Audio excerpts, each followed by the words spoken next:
Alhamdulillahi Rabbil Alameen wa salatu wa salamu ala Sayyidina Muhammad wa alihi wa sahbihi ajma'een.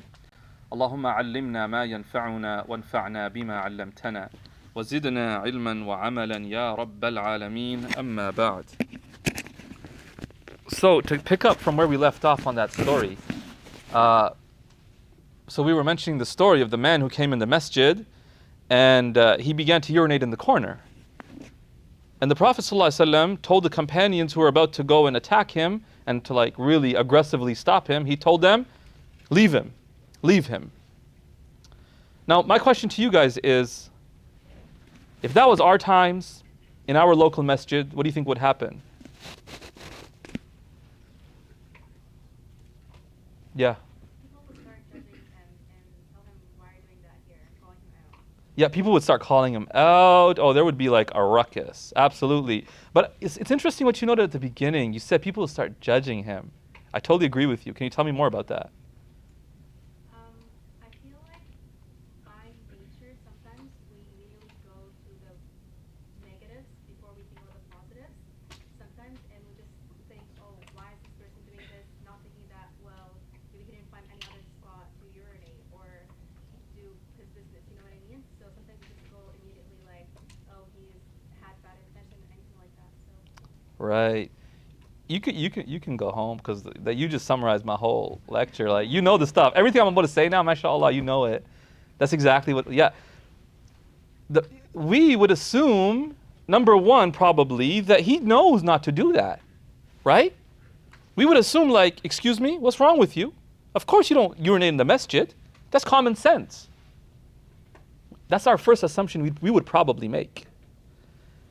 And then we would not even consider like the well-being of the individual, or we might not even consider what's the best way to explain to him.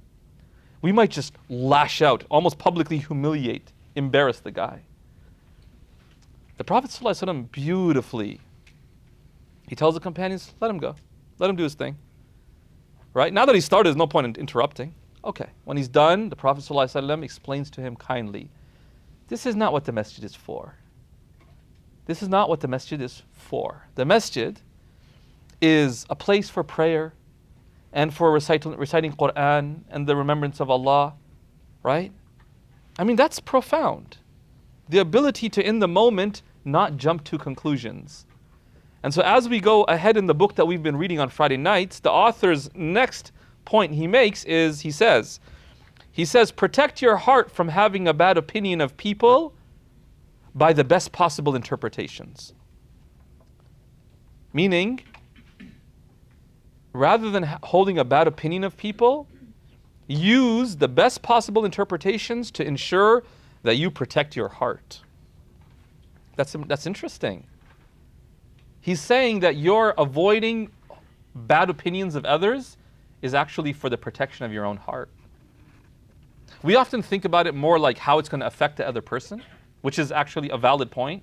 But the hadith, or the author is saying, it's actually to protect your own heart. And we'll talk a little bit about that inshallah as we go forward. This idea, how many of y'all have heard of this idea of like holding a good opinion of other people, making excuses for them? You've ever heard that? How many of y'all? How many of y'all would agree it's kind of hard sometimes? Why is it hard? Why is it hard to hold a bad opinion? What might prevent us? Anyone?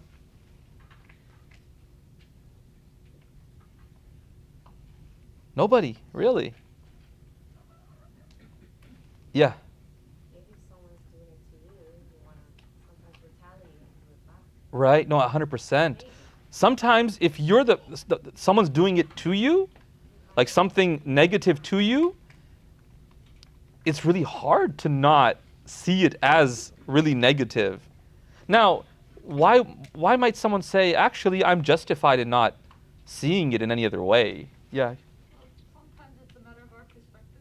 Like we assume that the person has negative intentions because we can't understand what other intentions they could possibly have. Right. Okay, absolutely. So because of our inability to recognize a possible positive intention or a justification, we're left with negative intentions. Would you agree that it's so much easier to do that, or so much more natural to do that when you are the victim? Yeah. right? So someone comes and does something really bad to you. And in that moment, imagine you try to like, okay, let me make an excuse for them. Let me hold a good opinion. And your heart's like, hell no. We're not holding no good opinion right now, bro. After what that person just did, right? We're taking payback for them and their family and the generations. Y'all laugh, but it's a real thing. Do you know that? It's a real thing in some cultures. I tell you from experience, because I come from that culture. No, I'm not. I'm serious. One of the core values is what's called badal, to take revenge. I've talked about this before, so I'm not gonna repeat it. But yeah, so it's like I'm not even gonna take revenge on you. It's like you, your family, everyone that's on good terms with you, and your generations to come, if I can. Okay. So then why can't we do that? Why might we not be able to even make a good excuse for someone? What's really interesting is, how many of y'all have had this happen where you couldn't make a good excuse, or you couldn't even see it from a different perspective, and someone else came along and said, hey, have you considered, and they gave you like an alternative perspective, and you're like, oh, that's true. I never thought about it like that. You ever had that happen to you? Yeah? Why were they able to do it and not you? Yeah. Absolutely. What clouds our judgment in that situation? Emotions, our anger, our rage, our frustration, right? It's very hard to be objective, like you said. But someone who's a third person who's not actually involved, it's so much easier to be objective. So they can actually make excuses. The Quran has a fundamental teaching in Surah Al-Hujurat where Allah Ta'ala says, O believers, avoid suspicions. So, suspicions, we're saying what? We're saying we don't know, but it's possible. Right? We don't know for sure that that person's doing it. Number one, we don't even know if that's what they're doing, or we don't know if that's the reason they're doing it.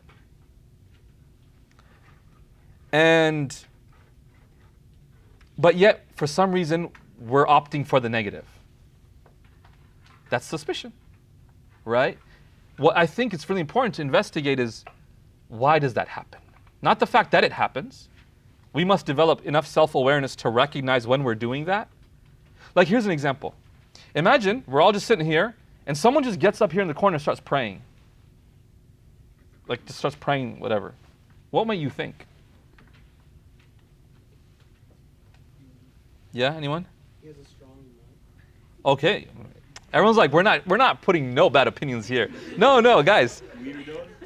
Right? Everyone's like, good opinions only now. Yeah? Weirdo, okay. He's doing it to impress everybody else. Yeah, he's showing off. A natural one is what? He's showing off. What if, is there a possible interpretation otherwise? They missed a prayer. They're trying to make it up. They tend to forget it. They just remembered. They made a promise to themselves that I'm going to pray my prayer as soon as I remember. Any of y'all do that? Like, that's my commitment. As soon as I remember my prayer, I'm going to pray it. What happens when you're sitting in a gathering and you remember? Right? Like, technically you're supposed to be, if you fulfill your own promise, got to stand up and pray. Now, you could make the argument, go to the back, but what if they don't know there's a back? They just end up praying here. I'm saying there's many different reasons. But the Quran says avoid suspicions. Why?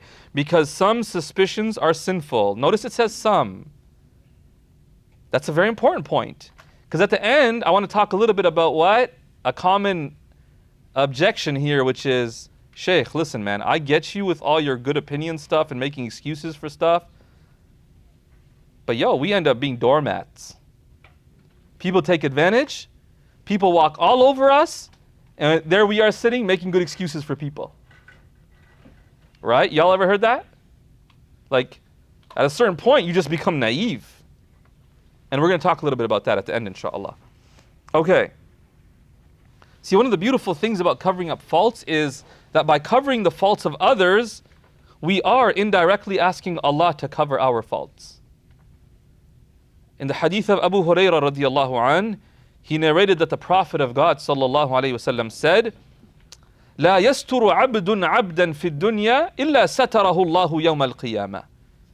There's a hadith of Sahih Muslim.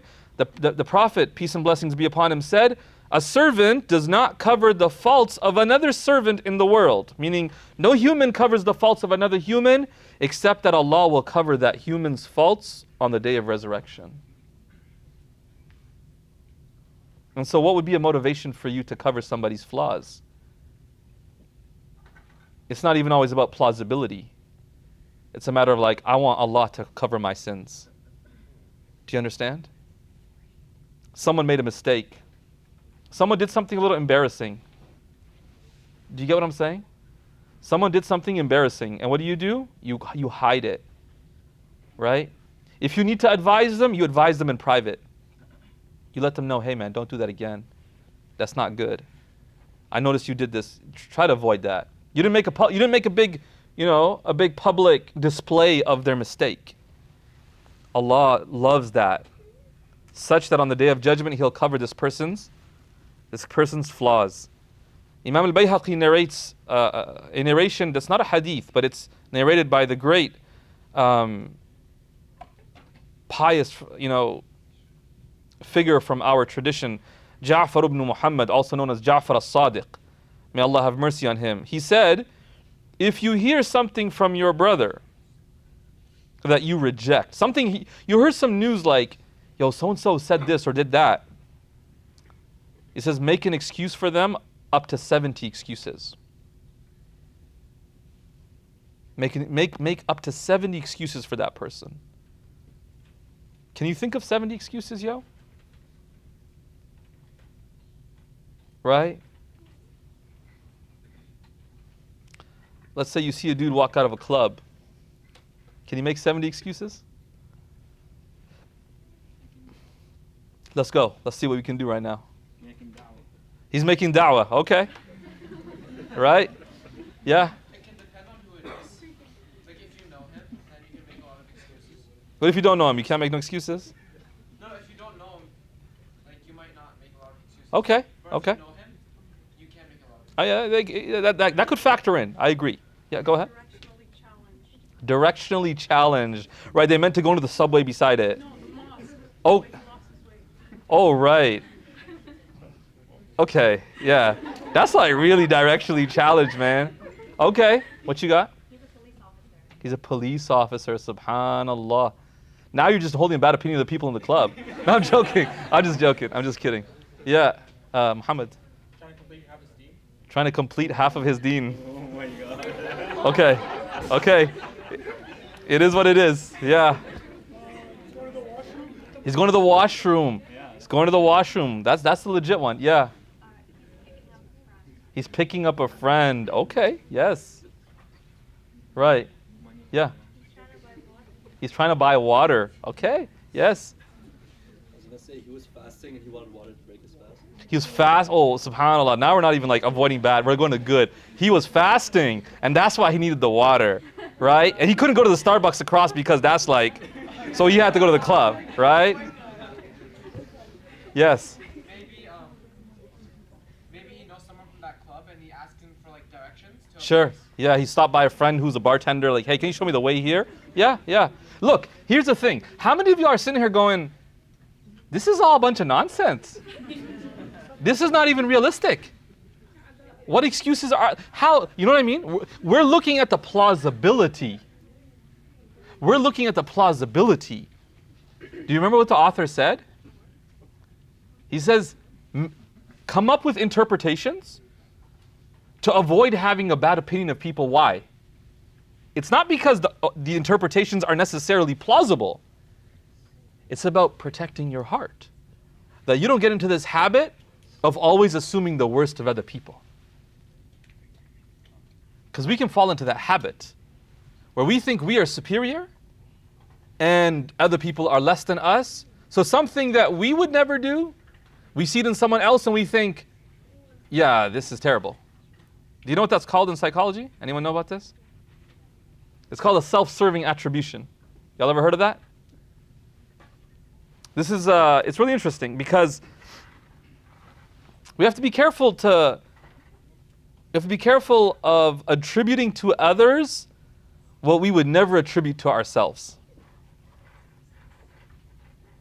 Do you understand? Like, why would you ever go into a club? What would be the desperate situation you were in that led you to go into the club? Yeah. Like a safety issue. Safety issue, right? So it means that sometimes it happens. It can happen. Why have we ruled out that possibility for them? Right? So here's the thing. And there's a lot of research behind this, that when we make observations, we see things happen, we draw conclusions of why we think it happens. Sometimes we conclude that the behavior is because of the individual. That this person is the reason why this is happening. So in this example of the club, it would be what? This individual went into the club because this person is just a corrupt human being who goes to the club, a corrupt Muslim, for example. We attribute the action and the flaw that we see to the individual. That's called a person attribution. Other times, what do? We attribute it to the situation. So in your example that you gave was what? It's not you that's the problem that led you to the club. It was the situation you found yourself in, and the situation led you to enter the club. So it's called a situation attribution. What's called a self-serving attribution is that what? We tend to use situation attributions for ourselves. I ended up doing this wrong because of the situation, because of the circumstances. And for other people, we tend to do person attributions. They did that wrong because they're inherently evil. I always knew they weren't a good Muslim. Astaghfirullah. What's wrong with them? And we hold these types of judgments about people. Right? Like, just think about it. Let's say you're given glasses that you don't normally wear. And then you're told, read. You wouldn't be able to read. Is that because what's in front of you is blurry? No. It's because you put the wrong glasses on. Why do we misread situations? It's because sometimes we're wearing the wrong glasses.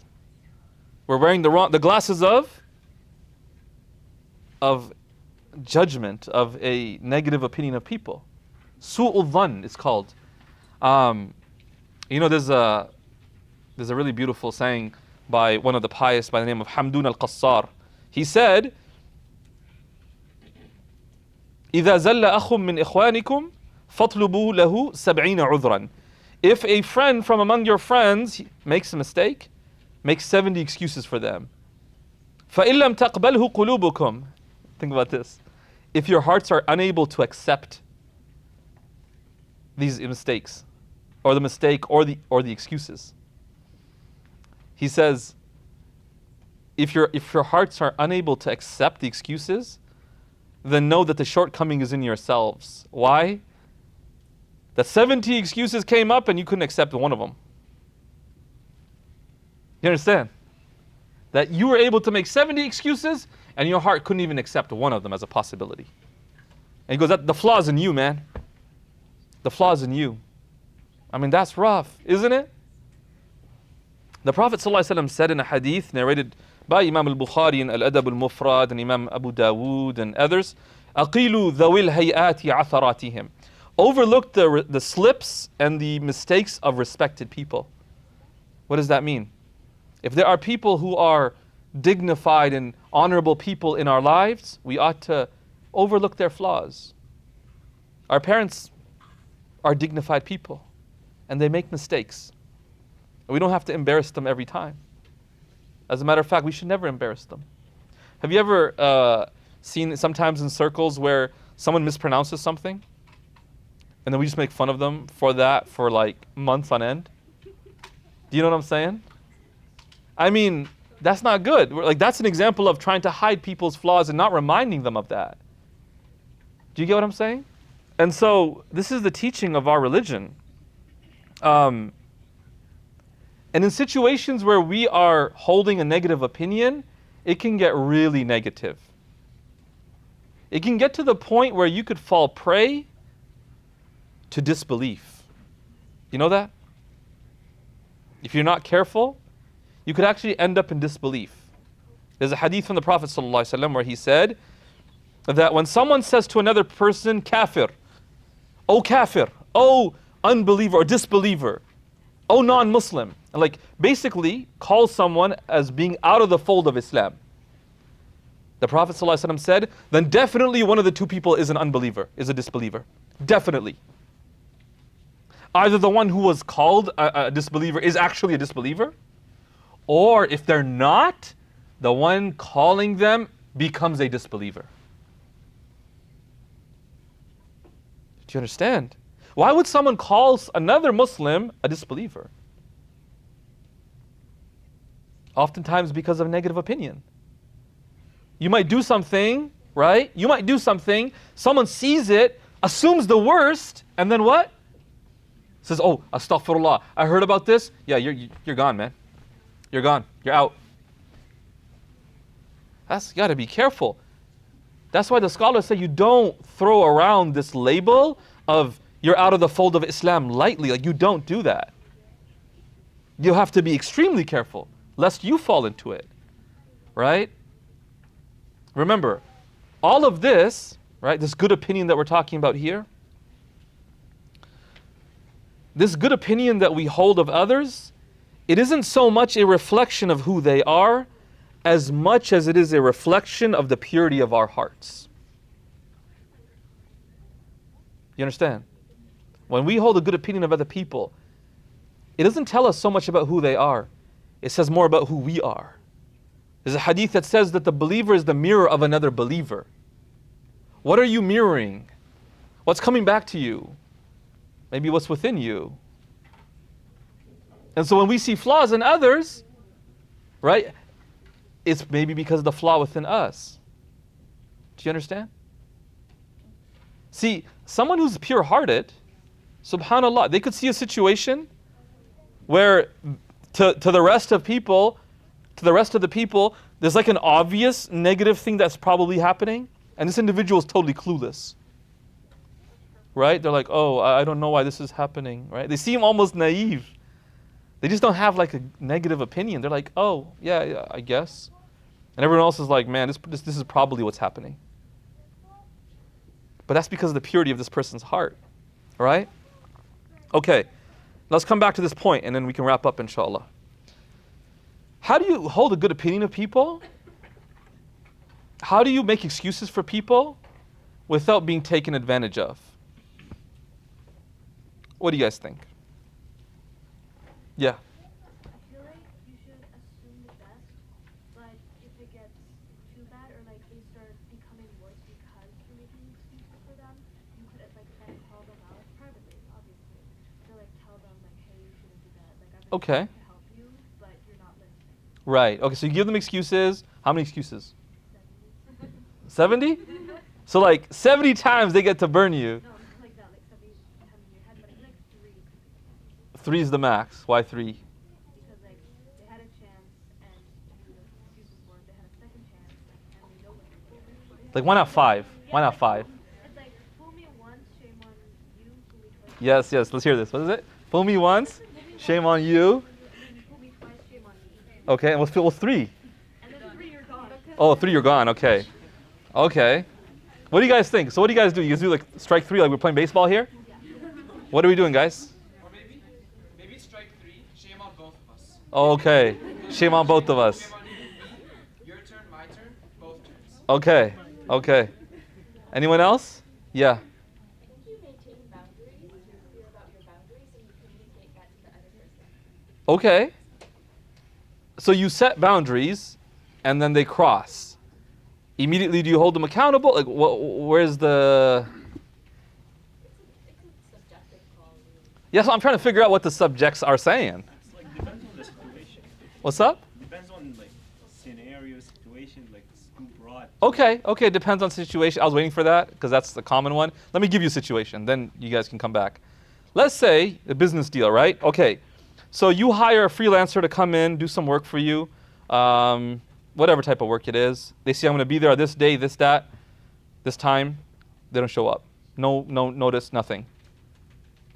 What do? Do you make an excuse and say, hey, maybe something came up. Hey, like, let me try to reschedule with them. How many of y'all would try the rescheduling? Like, let me go check in with them, make sure, like, hey, maybe something came up that they couldn't message me, okay? How many of y'all would say there are plenty of Fiverr? There are plenty of freelancers out there. We're going to someone else. Show of hands. Okay. Okay. Yeah, no, I'm not holding a negative opinion of you guys, you know? Okay, let's present some justifications here. For those of you who said, no, I'll give them the opportunity to explain themselves and then maybe reschedule them. Why? Y'all had a set date, set time. Without notice, this person just did not show. Yeah. Maybe something came up that was an emergency. Okay.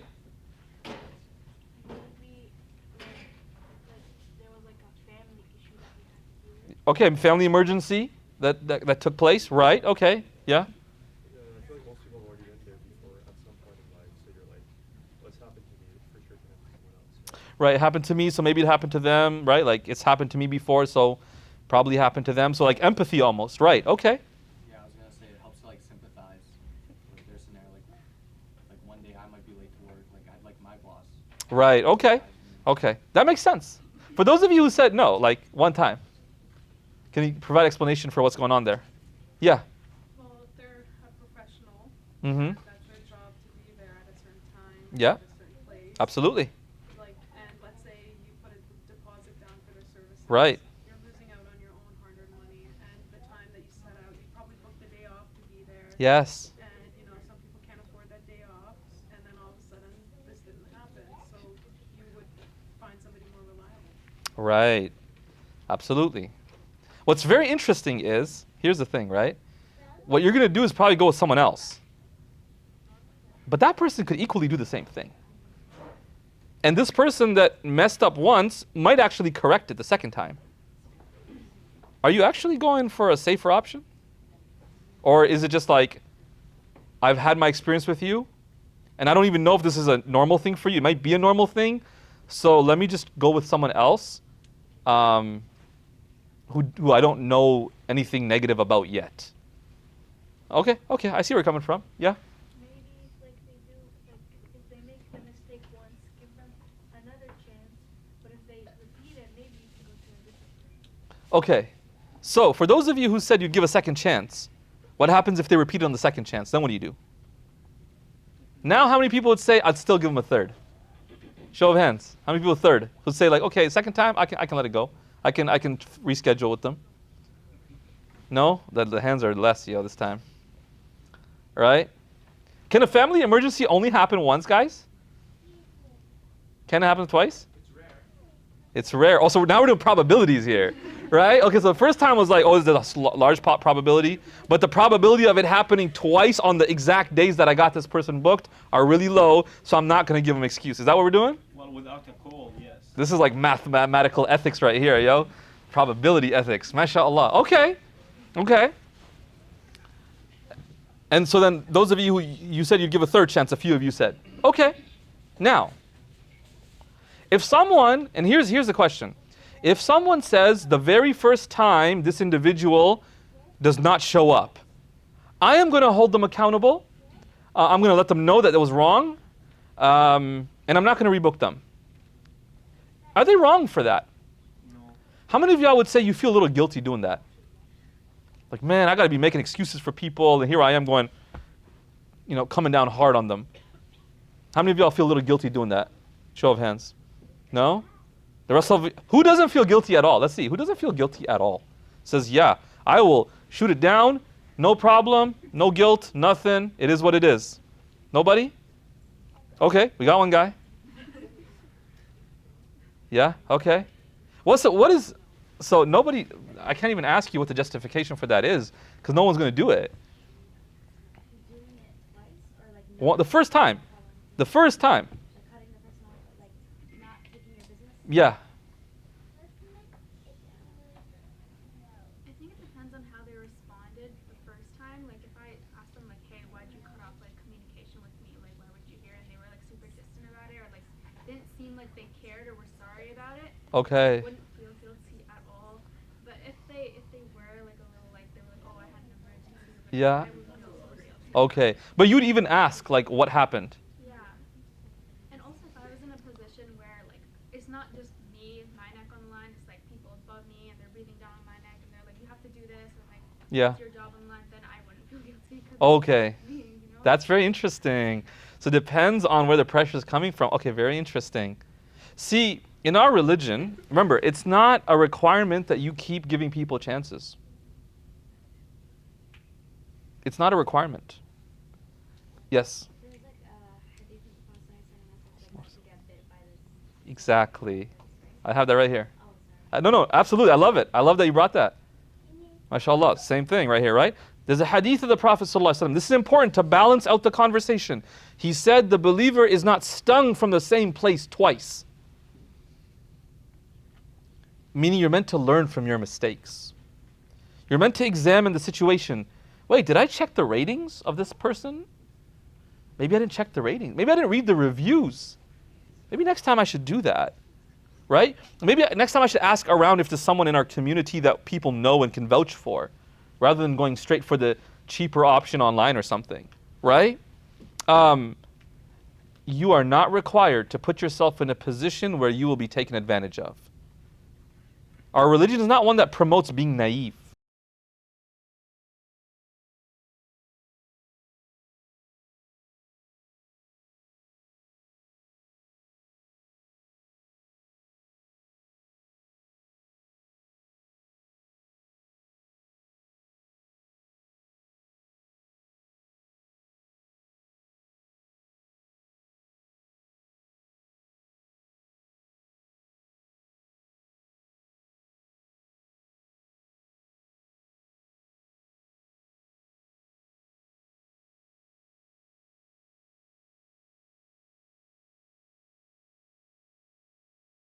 That we make. That's why your words should be very careful and very heavy. You don't just give your word so easily. Because if you give it, and then you don't want to be the person to back out. Because then you're not fulfilling the contract and the obligation that you made. Does that make sense? It's very important to balance this, because we hear conversations on both sides. Heavy accountability with like no mercy at all. And on the other hand, we'll hear conversations about like 70 excuses, and this person's just, the business gone bankrupt because, mashallah, making excuses for everybody who's like robbing the dude. Like, that's not what this is about. You understand? And so we learn from our mistakes, we study what happened, and accordingly, we try to understand what happened. Okay, inshallah? May Allah Ta'ala grant us tawfiq to be people who, to the best of our abilities, we exhibit a positive opinion and we exercise a positive opinion of other people. Ameen ya Rabbil Alameen.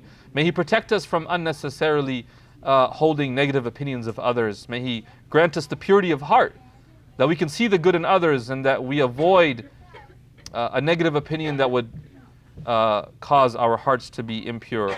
Ameen ya Rabbil Alameen. Wa sallallahu wa sallam wa baraka ala Sayyidina Muhammad wa alihi wa sahbihi ajma'in walhamdulillahi Rabbil Alameen. Jazakumullah khair to everyone for coming out, like always.